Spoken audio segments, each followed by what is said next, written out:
नमस्कार दोस्तों, मैं हूं आपका दोस्त अंकित और अपने इस चैनल पे एक बार फिर से आपका स्वागत है। दोस्तों, आज बात करने वाला हूं शेडिंग के पार्ट 2 के बारे में, क्योंकि फर्स्ट पार्ट हमने कर लिया था इसका और अब हम लोग यहां पे आउटलाइन ड्रॉ कर रहे हैं, जिसमें हम बात करेंगे लिप्स के बारे में प्रेडोमिनेंटली, और उसके बाद beard and then hair and then finishing off the portrait. तो हम ये पूरा इसमें ही डिस्कशन करने वाले हैं। और यहाँ पे फ़िलहाल में मैं एक HB या 2B पेंसिल यूज़ कर रहा हूँ मोस्टली प्लेसेस पे, और एक फ़र्स्ट लेयर को ऑप्ट किया जा रहा है यहाँ पे। फ़र्स्ट लेयर को ऑप्ट करने के बाद ही मैं उसमें फ़र्दर लेयर्स को इन्वॉल्व करूँगा, लेकिन फ़र्स्ट लेयर में हमें वैल्यूज़ को बहुत लाइट रखना है। फिर अभी जैसे देख रहे हो आप कि मैं ईयर को ड्रॉ कर रहा हूँ, तो आप देखोगे इस टाइप की इमेजेस में ईयर वगैरह बहुत ही ब्लर जैसे दिखते हैं, बहुत फिनिश नहीं दिखते हैं। तो वैसे ही इफ़ेक्ट डालने की ज़रूरत भी है। क्यों ऐसा है? ताकि फोकस जो है वो फेस के ऊपर रहे और बाकी जो एरियाज़ हैं वो उतने बहुत ज़्यादा बिल्कुल टॉप नॉच फिनिशिंग वाले ना रह करके थोड़े ब्लर से दिखाई दें, ताकि मेन फोकस आपका फेस पे रहे, जिसको बैकग्राउंड ब्लर कहते हैं।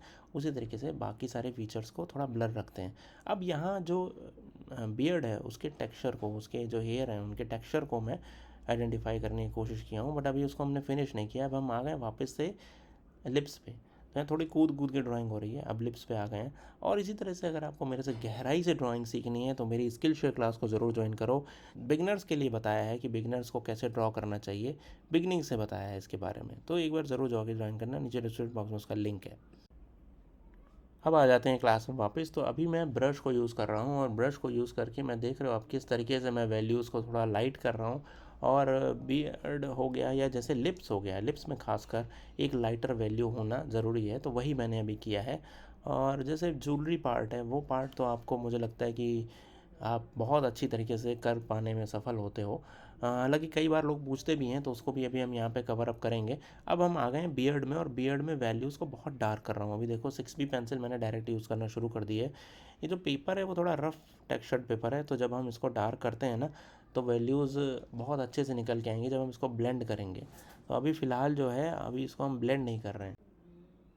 तो इस तरीके से जब हम आगे बढ़ रहे हैं, धीरे धीरे हम इसमें वैल्यू को आगे बढ़ा रहे हैं, तो आप देखोगे कि बियर्ड में एक जैसा टेक्सचर अभी नज़र आ रहा है, एक जैसा फ्लो नज़र आ रहा है, वो भी ठीक है। बट उसमें अभी जब हम उसको मिक्स करेंगे, जब उसको ब्लेंड करेंगे, तब ज़्यादा बेहतर ढंग से समझ में आएगा कि ब्लेंड कैसे हो रहा है वो, और कैसे उसमें वैल्यूज़ बढ़ रही हैं आगे।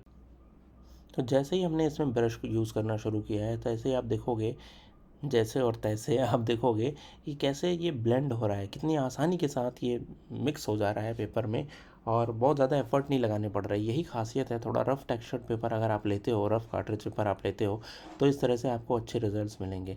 अब एक पेंसिल है जिसका नाम है वुडलेस ग्रेफाइट पेंसिल। ये जनरल्स ब्रांड की है। ये बहुत अच्छी पेंसिल है, इसमें वुड नहीं है, और केवल पूरा का पूरा ग्रेफाइट एलिमेंट ही है। तो उससे जब हम यहाँ पे यूज़ करना शुरू कर रहे हैं, तो आप देखोगे कि बहुत अच्छे से स्मूथली मैं फर्स्ट लेयर सेकंड लेयर को ऑप्ट कर रहा हूँ, और बहुत सारी ग्रे टोन्स इसमें अपने आप निकल के आ जाएंगी जैसे ही मैं इसको ब्लेंड करूँगा। तो अभी आप देखिएगा, ये फर्स्ट लेयर है, सेकंड लेयर में हम इसको थोड़ा और डार्क करेंगे, लेयर बाय लेयर चलेंगे, ताकि जब हम इसको फर्दर अब देखो यहाँ पे जैसे ही मैंने इसको ब्लेंड करना शुरू किया, तो कितने अच्छे से, क्योंकि ये पूरा का पूरा है, तो ग्रेफाइट एलिमेंट में जब हम इसको मिक्स करते हैं, ब्लेंड करते हैं, तो इस तरह से ये ब्लेंड होने लगता है। ये बहुत अच्छी चीज़ है, और ये पेंसिल काफ़ी हेल्पफुल है, हमेशा ही आपको हेल्प करती है इस तरीके से ब्लेंड करने के लिए। अब हम इसमें थोड़ा सा स्पीड अप करते हैं, और देखो जो प्रोसेस है वो यही सेम है। हम ब्लेंड करते हुए चल रहे हैं, और जब हम ब्लेंड कर रहे हैं तो ये कितने अच्छे से स्मूथ हो रहा है, और कितना इवन सरफेस हमें ऑप्ट हो रही है हेयर को और फर्दर फिनिश करने के लिए। ये फर्स्ट लेयर है, मैंने जस्ट ब्लेंड करके इसलिए दिखाया, ताकि मैं दिखाना चाहता हूँ कि जो पेंसिल थी ये कितनी ज़्यादा हेल्पफुल है ऐसे एरियाज़ को, लार्जर एरियाज़ को कैप्चर करने के लिए। अब हम थोड़ा और डार्क किए, और डार्क करने के बाद फिर हमने सिमिलर वही तरीके यूज़ किए जो कि मैं आपको बताता हूँ, जिसमें हम यूज़ करते हैं पेंसिल इरेज़र को और नीडल इरेज़र को। तो ये जब हम यूज़ करते हैं तो इस तरह से देखो हेयर की अपने आप एक बहुत अच्छे से टेक्सचर नज़र आने लगता है, उसमें वाइट लाइंस नज़र आने लगती हैं जो हाइलाइट्स का रोल प्ले करती हैं। तो वो अपने आप एक टेक्सचर जैसा फॉर्म क्रिएट होने लगता है।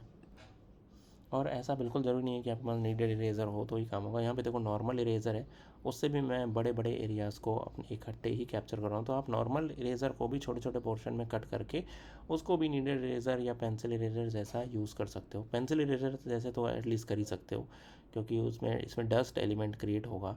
नीडेड इरेज़र में डस्ट नहीं निकलता, ये चीज़ आपको पता ही है। तो इस तरह से देखो यहाँ पे मैं इसमें थोड़े से टेक्सचर और जहाँ से लाइट्स नज़र आ रही हैं, उधर से लाइट्स पड़ रही हैं उस तरफ से, तो वहाँ पे मैंने बहुत सारी हाइलाइट्स को डाल दिया हेयर के ऊपर। इसी तरीके से सिमिलरली हमें बियर्ड में भी करना है, और यहाँ पे भी मैंने सेम इसी इरेज़र को यूज़ करके इसको क्लीन ज़रूर करते रहिएगा, ये बहुत ध्यान रखने वाली बात है। और जब इस तरह से आप करेंगे तो देखेंगे कि आपके कितने बेहतर ढंग से हेयर में, बियर्ड में या मुस्टैश में किस तरीके से आप हाइलाइट्स को अच्छे से क्रिएट कर पाएंगे। ये एक छोटा रास्ता है, शॉर्टकट है एक तरीके से। अगर आपको हेयर बाय हेयर ड्रॉ करना हो ना इसी चीज़ को, तो कई घंटे लगेंगे। प्रोसीजर यही होगा, डिटेल्स भी ऐसी ही मिलेंगी, हो सकता है थोड़ी सी इससे बेहतर मिले, लेकिन जो ये वाला तरीका है ये ज़्यादा बेहतर है। उसमें क्या करते हैं, हम फर्स्ट लेयर पे ही हम फिनिश करने लग जाते हैं और बाद में डार्क करते हैं। यहाँ हमने उल्टा किया है। अब हम आ गए हैं भगवान के त्रिपुंड के ऊपर, और यहाँ पे त्रिपुंड में भी वही तरीका यूज़ कर रहा हूँ। नीडल इरेज़र यूज़ किया मैंने और वहाँ से कुछ वैल्यूज़ को उठा लिया। अब हमें त्रिपुंड जैसा शेप मिल गया हेड पे। अब मैं उसके बाद ग्रेफाइट और पेंसिल इरेज़र को यूज़ करके कुछ वैल्यूज़ को फर्म कर दे रहा हूँ कि यहाँ पे ये वैल्यूज़ बिल्कुल फर्म हो गई हैं। अब थर्ड आई को ड्रॉ कर रहे हैं भगवान की, और यहाँ सिम्बॉलिकली हम यहाँ थर्ड आई को क्रिएट करेंगे यूजिंग वेरियस कलर्स। तो इस तरह से देखो, नीडल इरेज़र यूज़ किया, थोड़ा सा वहाँ वैल्यू को हटाया। अब यहाँ पे रेड और जो अग्नि के जो प्रतीक हैं, क्योंकि third I stand for the heat, the अग्नि, तो यहाँ पे अग्नि के प्रतीक के रूप में यहाँ पे थर्ड आई को हम क्रिएट करेंगे with using the blue and the red. जब भी आप फायर को देखो, अग्नि को देखो, तो आपको दिखता है कि जो सबसे कोर है वहाँ पे ब्लू टोन्स होती हैं, और जो उसके ऊपर थोड़ी सी रेड टोन होती है एंड देन येलो टोन होती है।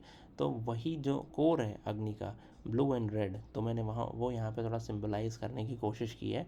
एक ऐसे ही थॉट था तो मैंने यहाँ पे रियलाइज़ किया है उस चीज़ को। और यहाँ पे आप देखो एक स्नेक को ड्रॉ कर रहा हूँ just using the needed eraser thing. मैंने यहाँ पे कुछ इमेजिन नहीं किया था, बाद में मुझे लगा कि इसको करना चाहिए, तो मैंने देखो किस तरीके से वैल्यू को सब्ट्रैक्ट करके वहाँ पे एक भगवान महादेव का नाग वासुकी भी बना दिया है। तो इस तरह से ये पूरी ड्राइंग हमारी जो है इस तरह से व्यू खूबसूरत तरीके से ये फिनिश हुई है।